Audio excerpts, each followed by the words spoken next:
My name is Katie Stevens, and welcome to the One Day Show. The One Day Show is a show about important issues in the United States with a twist of criminal justice. It is the only episode and will air for only one day. I want to start off with the first and most important topic, the elements of criminal law. The elements include mens rea, actus reus, concurrence, and causation.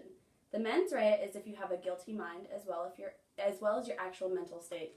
Actus reus is the guilty act or the conduct. Concurrence is how you can prove both the mens rea and the actus reus. Causation is how the conduct influenced the resulting effect.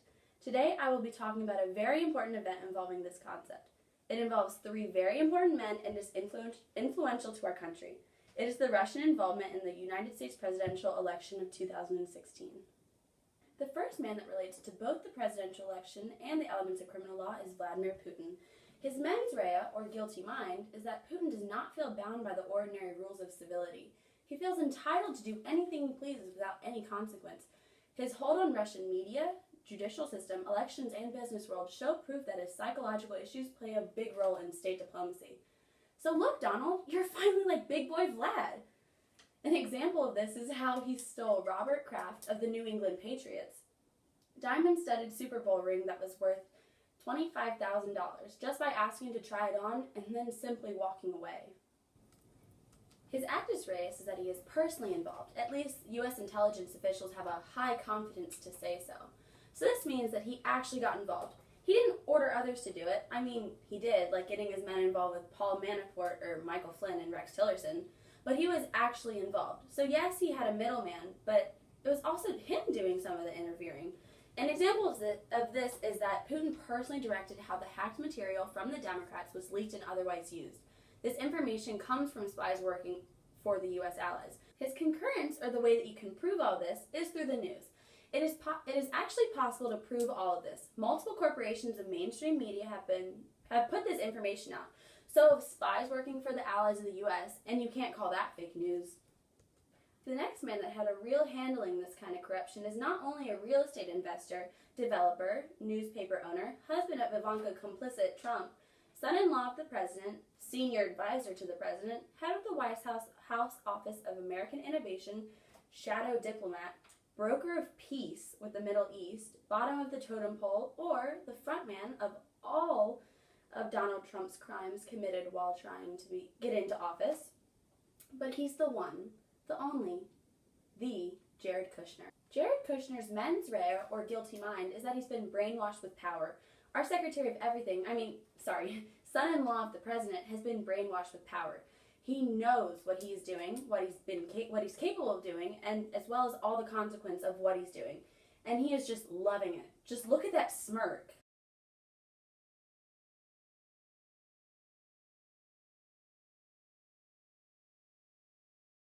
His actus reus, or guilty act, is that after being appointed to yet another White House role, aka picking up on the slack of Donnie's chore list, he was asked to testify before a Senate committee investigating the Russian interference with the 2016 election. Wait a minute, what? Interference? With Russia? No way that's possible. But while he appears before the Senate panel, he will be discussing two very suspicious things.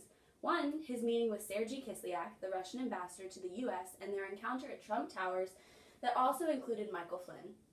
And two, how Kushner met with the executives of a Russian bank under Western economic sanctions over Russia's incursion into the Ukraine during the election campaign.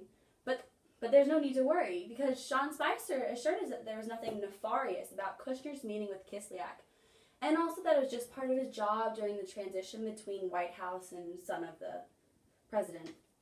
Also, Kushner volunteered to answer the questions from the Senate panel. No way that he was forced or anything. The last and final man is Donald Trump, the man, the myth, the criminal. Oh wait, sorry, whoops, I meant to say the legend. But in this scandal, our president has had a very guilty mind. Not only did he know it was happening, he also has an unstable mental state. His mens rea has been recently talked about and officially had a statement put out by a group of psychiatrists who attended a conference at Yale. They claimed that the president was paranoid and delusional. His diagnosis by several mental health professionals is that he is worse than just being a liar and a narcissist. In addition to those very desirable qualities, he's paranoid, delusional, and has grandiose thinking. Yes, these are personality disorders, actual personality disorders, But maybe his doctor was wrong. Maybe he isn't in the best health. Maybe he doesn't have the best health we've ever seen. Now on to the guilty acts.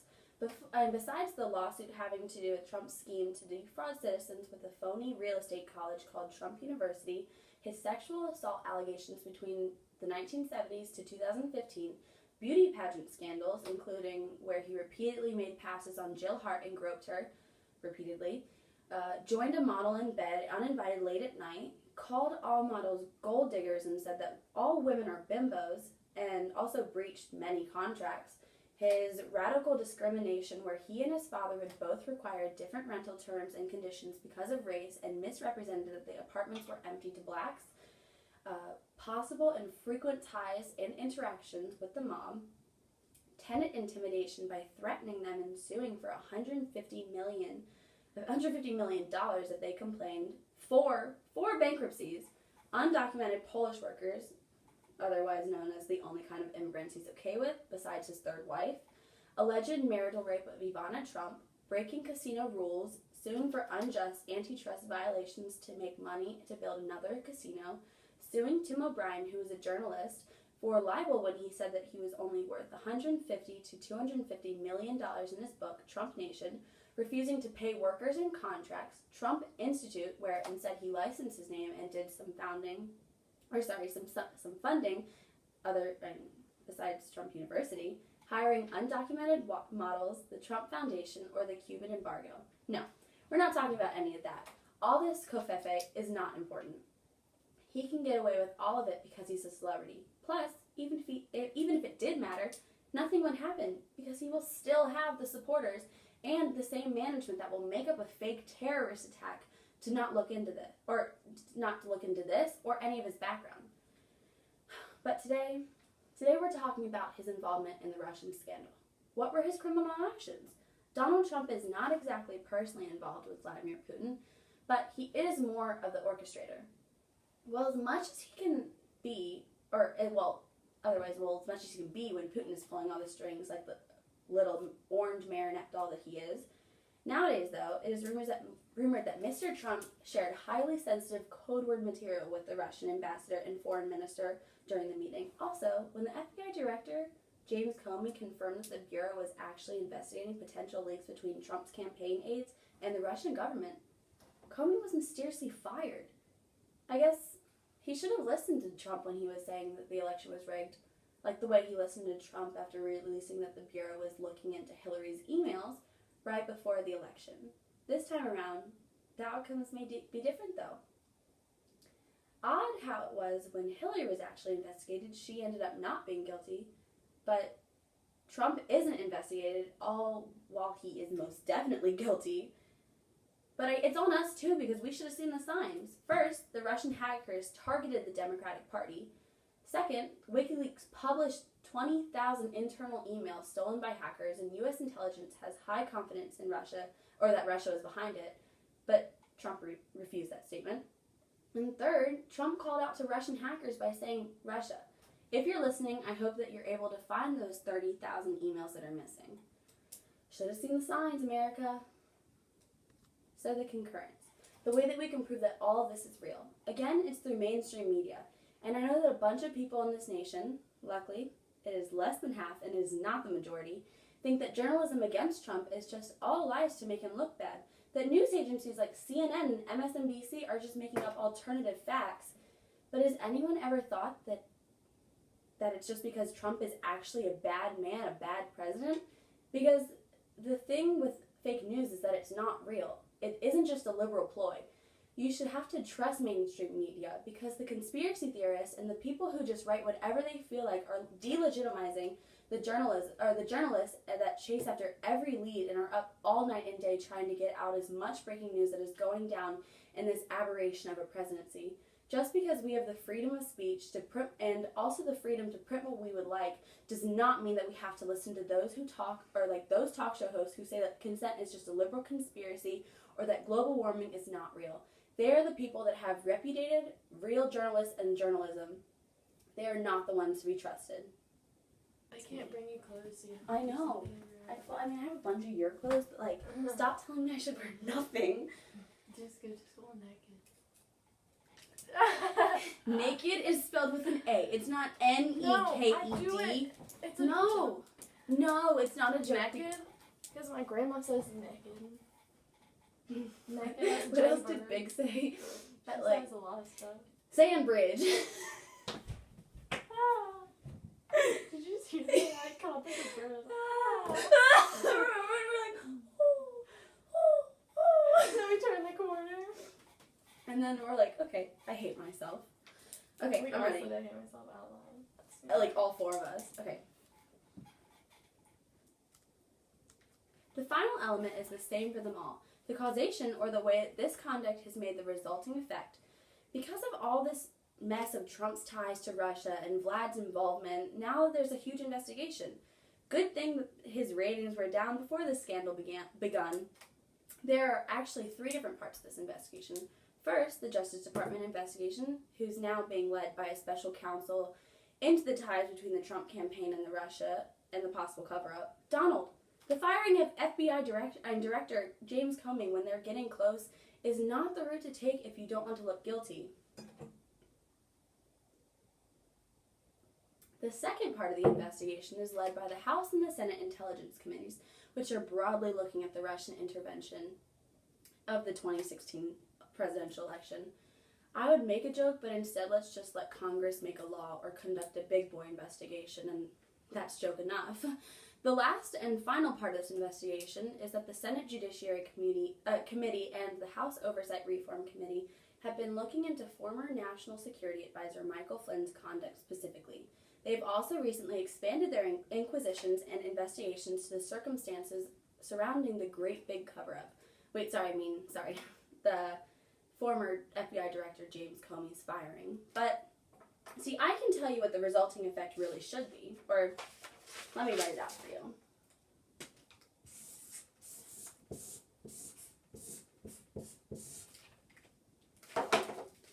Guilty. The Trump's campaign and his whole campaign aide needs to be found guilty. Alright, that's it on the elements of criminal law, but tune in with my correspondent, Miss Katie Stevens, on laws that protect peace and order in America. Hello, my name is Katie Stevens. I'm a senior correspondent, and I'm going to be talking about laws protecting peace and order and what they are. They are laws that are created to redress the balance between the criminals who wield power and the victims who suffer at their hands. Basically, they're laws that keep people where they need to be kept, in check. Examples of what would be something protecting the peace and order are things like the Paris Climate Agreement. The Paris Agreement builds upon the convention, brings all nations into one common cause to undertake ambitious efforts to combat climate change and to adapt to its effects. With the enhanced support of assist developing countries to do so. As such, it charts a new course in the global climate effort, and the Paris Agreement's central aim is to strengthen the global response to the threat of climate change by keeping a global temperature rise of this century well below the 2 degrees Celsius above pre-industrial levels, and to pursue the efforts to limit the temperature increase even further to a 1.5 degrees Celsius. So really, what it is doing is taking the steps in the right direction of still having a healthy and functioning Earth. Another example is gun control, but we'll talk about that later. Examples of laws that would not help to protect peace and order are 1. A ban on a certain faith from entering our country. 2. A bill that allows states to withhold federal money from organizations that provide health services to females, including abortion, directed at Planned Parenthood. And 3. Trying to build a wall between two nations so that their people can get into America, or cannot get into America, right after calling them rapists and criminals. But today I will be focusing on one of the few. It's gun control. Before I start, I think that everyone needs to remember that the Second Amendment was intended to protect the right of militias to own the guns, not the right of the individuals. Also, if people are so afraid that the government is taking their guns, then maybe you should think about people not going on killing sprees, or even killing one person for that matter. The second reason is that more gun control laws would reduce gun deaths. According to gunviolencearchive.org, there were 26,717 total numbers of incidents dealing with guns in 2017 alone. It is June, and we have already had that many incidents just because of guns. It doesn't sound like very many. Yes, I agree, but if you think about it like this, that is 169 incidents every day. Every single day, 169 incidents with guns. There have been 6,577 deaths, 12,907 injuries, 292 children killed or injured, 1,365 teens killed or injured, 123 officer-involved incidents where the officer was shot or killed, 912 officer-involved incidents where the suspect or subject was actually shot or killed, 881 unintentional gun incidents, only 908 defensive use, and to top it off, 145 mass shootings. Enough. There's been enough violence in this year alone. Guns are only making it worse and a more dangerous place. My third point isn't really a reason, but it is something that goes along with and can back up these claims on gun control. It is that high-capacity magazines should be banned. They turn the killer into a killing machine. High-capacity magazines compensate for the lack of accuracy and is used to maximize the chance of harm.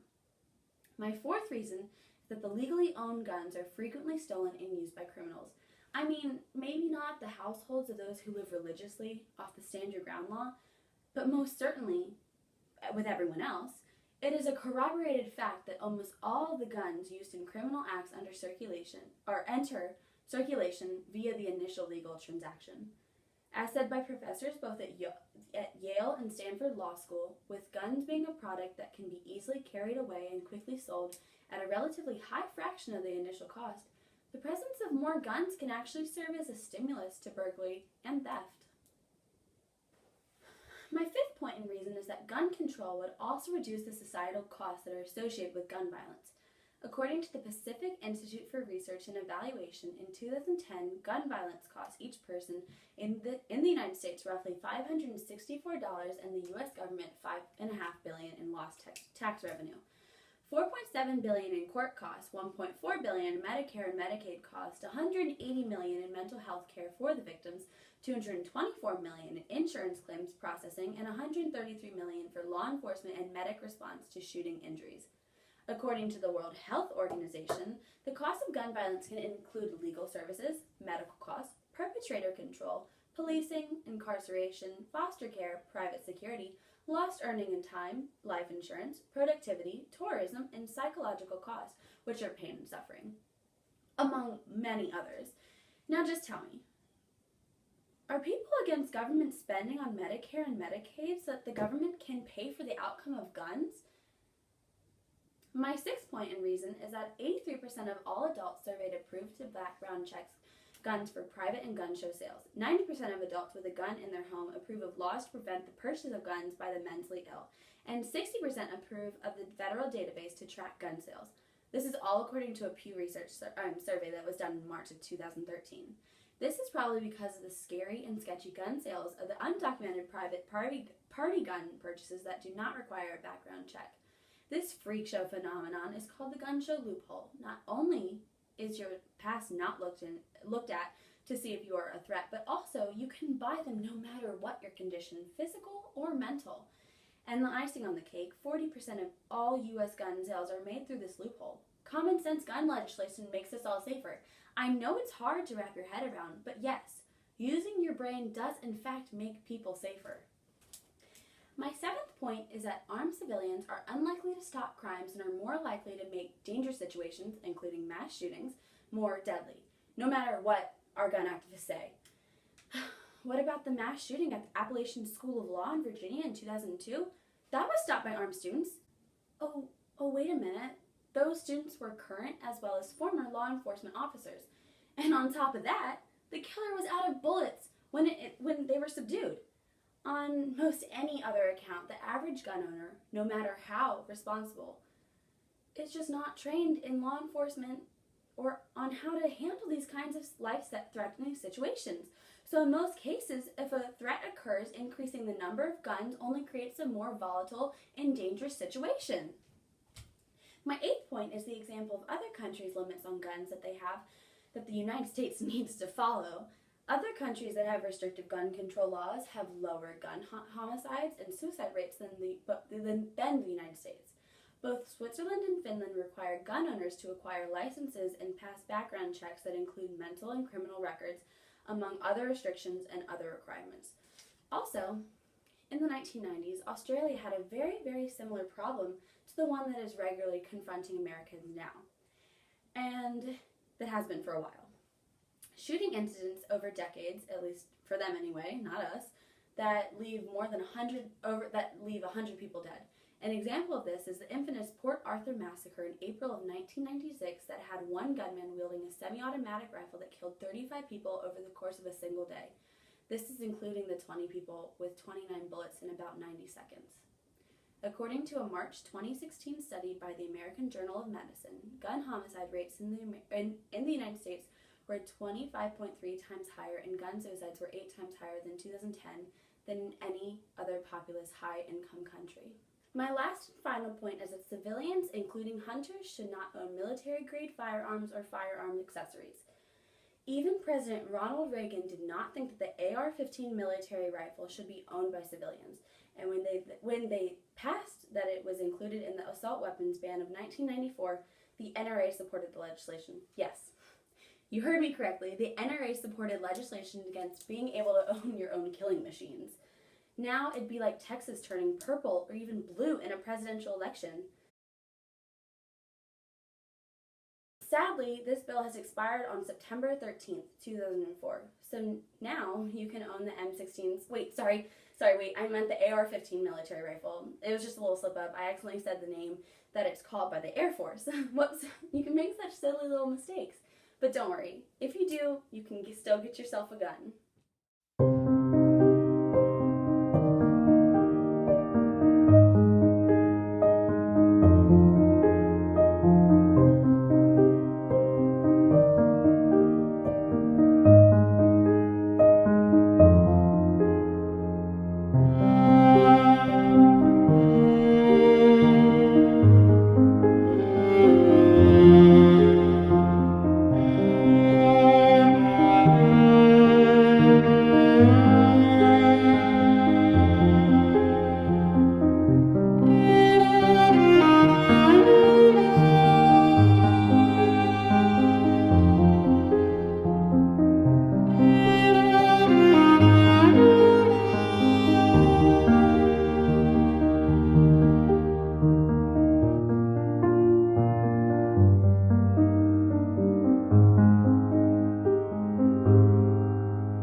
Alright, I am Katie Stevens, and thank you for watching the One Day Show. But we will never be back again because, well, it's a show that is only on for one day.